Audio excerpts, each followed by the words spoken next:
I need your help to stop it.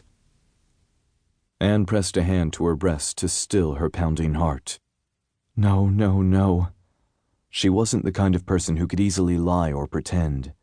Anne had always been an open book. Anyone could read any emotion on her face. She'd argued this with Halverson, but he'd insisted she could help him. She was in a strategic position, one that touched on a number of key players in politics. If Trinity had sleeper cells in those positions, she could spot them before anyone else.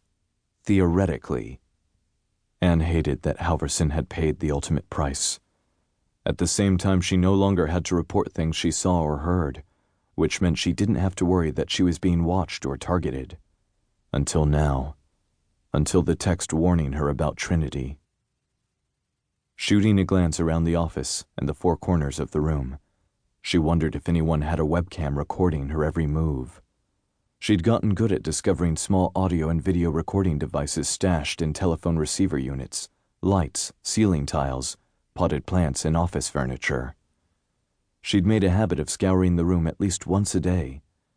She'd found a small audio device once early on, when Halverson had still been alive.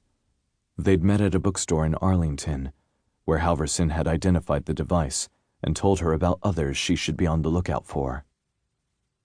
Since Halverson's death, she'd continued looking over her shoulder. As time passed, she'd become lax. No one appeared to be following her or watching her. How wrong had she been? And why had this person come to her now? Instead of answering the previous text, she shoved her phone into her purse and left her office.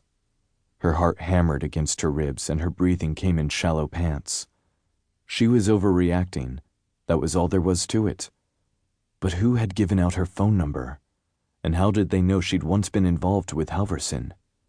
She'd kept that part of her life as clandestine as possible, trying to ensure her trysts with Halverson were in as out-of-the-way a venue as she could. She'd usually met him in a public library, where running into people she worked with was highly unlikely. It wasn't a bar, and it wasn't a coffee shop. She thought it was the best cover of all. How many terrorists did she know who made good use of a public library? She'd never been to Halverson's mansion, and she'd always worn a disguise when she'd met with him at the library, never driving her own car, but taking public transportation. Once out in the open, she inhaled fresh night air. Anne had been so busy working she hadn't realized it had rained earlier. The ground was still wet, and light reflected off the standing puddles. Her phone vibrated inside her purse, causing her heart to skip a beat. She ignored it and strode toward the metro station, wishing she'd left while there was still some daylight chasing away the shadows. Though night had settled in, people still moved around the city. Men and women dressed in business suits, dress shoes, and trench coats hurried home from office buildings after a long day at work. Still, the number of people headed toward the train station was significantly less than during the regular rush hours.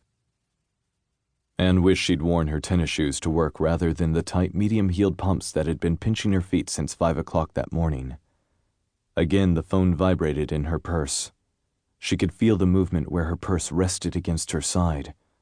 Ignoring the insistent pulsation, she moved quickly, determined to make the next metro train headed toward Arlington, where she lived in a modest apartment.